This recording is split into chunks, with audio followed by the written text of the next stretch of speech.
Bismillahirrahmanirrahim. Assalamualaikum warahmatullahi wabarakatuh. Halo teman-teman, selamat datang kembali bersama aku Siti Mardiah.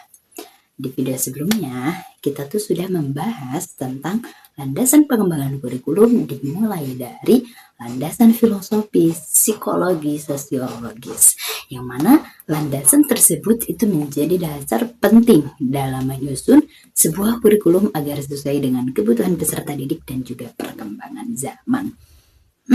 Lalu muncul nih pertanyaan, bagaimana sebenarnya kurikulum itu dikembangkan? Siapa yang menyusunnya? Dan model apa saja yang digunakan dalam proses pengembangan kurikulum? Nah, di video kita kali ini akan membahas tentang model-model pengembangan kurikulum dengan penjelasan yang mudah dipahami dan juga lengkap dengan contohnya.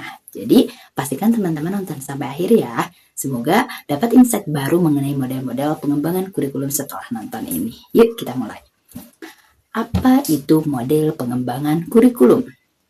Model pengembangan kurikulum itu merupakan gambaran atau langkah-langkah sistematis dalam menyusun dan mengembangkan kurikulum, yang mana proses tersebut itu meliputi tahap perencanaannya, pelaksanaan, dan evaluasi kurikulum agar apa? Tujuan pendidikan itu dapat tercapai dengan baik. Nah, lalu model-model pengembangan kurikulum itu yang pertama ada model administratif, terus yang kedua ada model grassroots, dan yang ketiga ada model sistematik. Yang pertama itu model administratif. Apa sih model administratif? Nah, model administratif itu merupakan model pengembangan kurikulum yang klasik dan paling banyak digunakan. Yang mana pada model tersebut ide atau kebijakan kurikulum itu berasal dari pemerintah atau pejabat pendidikan tingkat atas, kemudian diterapkan ke tingkat bawah seperti sekolah dan guru, yang mana berasal dari atas ke bawah. Nah, ini model itu disebut top-down model. Nah, dalam model ini, pemerintah seperti Kemendikbud membentuk tim atau panitia yang terdiri dari pengawas pendidikan, kepala sekolah, dan guru inti untuk apa? Menyusun tujuan, isi, dan pelaksanaan kurikulum. Menurut Sabda, model administratif itu menggunakan prosedur resmi dan terstruktur dalam pengembangan kurikulum. Nah, jadi untuk model administratif itu dari atas ke bawah, dari kebijakan pemerintah yang mana diturunkan ke bawah atau guru dan pelaksanaannya. Lalu kelebihannya untuk apa nih? Yang pertama itu mudah diterapkan pada sistem pendidikan yang terpusat karena menyeluruh ya. Yang kedua, pelaksanaannya lebih teratur dan seragam dan juga cocok di daerah untuk tenaga pendidikannya yang masih terbatas karena bersifatnya umum atau semuanya sama gitu ya. Yang mana terus ada juga nih kekurangannya apa gitu ya. Yang pertama itu kurang memperhatikan kebutuhan daerah atau sekolah tertentu, jadi tidak menyesuaikan. Yang kedua, kurang fleksibel terhadap perubahan masyarakatnya. Yang ketiga, guru hanya berperan sebagai pelaksana bukan pengembang. Nah, lalu contohnya apa nih dari model administratif tersebut? Contohnya seperti halnya kurikulum nasional seperti misal kurikulum Merdeka, yang mana itu kan dirancang oleh pemerintah pusat dan diterapkan secara seragam di seluruh sekolah Indonesia. Nah, itu dari model administratif gitu ya, top down. Yang kedua, ada model grassroots. Nah, model grassroots itu berasal dari istilah akar rumput, grassroots gitu ya, yang mana itu menggambarkan peran guru sebagai pelaksana langsung pembelajaran di lapangan. Nah, model ini tuh kebalikan dari model administratif tersebut karena perkembangan itu mulai dari bawah ke atas gitu. Nah, guru itu diberi kesempatan untuk mengembangkan atau memperbaiki kurikulum sesuai kebutuhan siswa dan juga sekolahnya masing-masing. Menurut Sabda, model grassroots itu model yang dimulai dari inisiatif guru, baik individu maupun kelompok untuk apa? Memperbaiki pembelajaran di sekolah.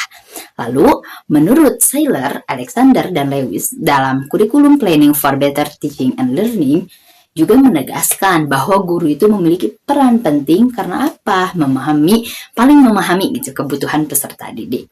Nah, lalu kelebihan model grassroots itu apa nih? Yang pertama, kurikulumnya itu lebih sesuai dengan kebutuhan siswa karena kita menyesuaikan akan kebutuhannya. Lalu yang kedua, guru itu bisa menjadi lebih kreatif dan inovatif. Yang ketiga, pembelajaran itu lebih kontekstual karena sesuai dengan lingkungan sekolah. Adapun dari kelebihannya ada kekurangan. Apa nih? Yang pertama, itu membutuhkan kerjasama antar guru yang baik. Yang kedua, tidak semua guru itu mampu memiliki kemampuan mengembangkan kurikulum. Itu mungkin jadi kekurangan ya.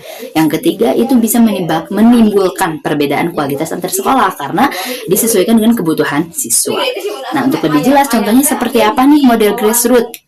Contohnya seperti guru yang mengembangkan pembelajaran berbasis budaya lokal seperti memasukkan bahasa daerah dalam pembelajaran, atau semisal guru yang membuat pembelajaran berbasis proyek sesuai kebutuhan siswa di kelasnya masing-masing. Seperti itu ya, karena bersifatnya tuh bottom up gitu ya, dari bawah ke atas. Yang ketiga, ada model sistematik. Model sistematik itu apa? Nah, model tersebut tuh merupakan model pengembangan kurikulum yang mana dilakukannya tuh secara teratur, terstruktur, dan saling berkaitan antara komponennya. Yang mana kurikulumnya itu dipandang sebagai sebuah sistem yang terdiri dari tujuan, materi, metode, media, dan evaluasi yang saling mempengaruhi. Nah, langkah-langkahnya seperti apa? Yang pertama, dengan diidentifikasi dulu nih kebutuhannya. Lalu yang kedua, menentukan tujuannya untuk apa. Lalu yang ketiga, menyusun materinya. Yang keempat, melaksanakan pembelajaran. Dan yang kelima, tahap akhir itu evaluasi.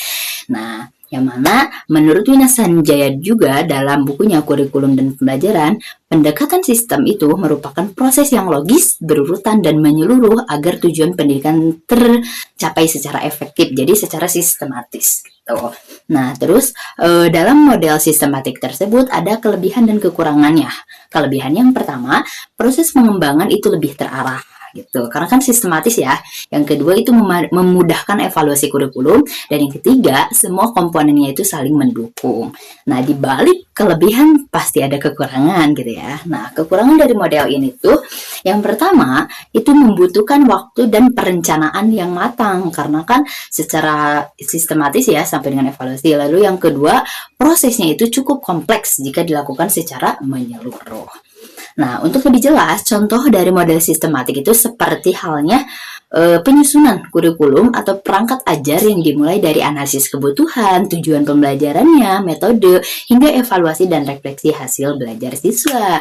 Nah, jadi dapat kita simpulkan nih teman-teman bahwasanya model pengembangan kurikulum itu merupakan cara atau langkah sistematis dalam apa? Dalam menyusun, melaksanakan, dan mengevaluasi kurikulum agar tujuan pendidikan itu dapat tercapai dengan baik. Jadi ada 3 model utama ya. Yang pertama tadi model administratif, top down atau dari pemerintah. Yang kedua ada model grassroots, bottom up, jadi itu dari guru. Yang ketiga ada model sistematik atau terstruktur dan saling berkaitan. Nah, setiap model itu memiliki kelebihan dan kekurangan masing-masing. Oleh karena itu, pemilihannya itu harus disesuaikan dengan kebutuhan sekolah, kondisi peserta didik, dan perkembangan di zaman.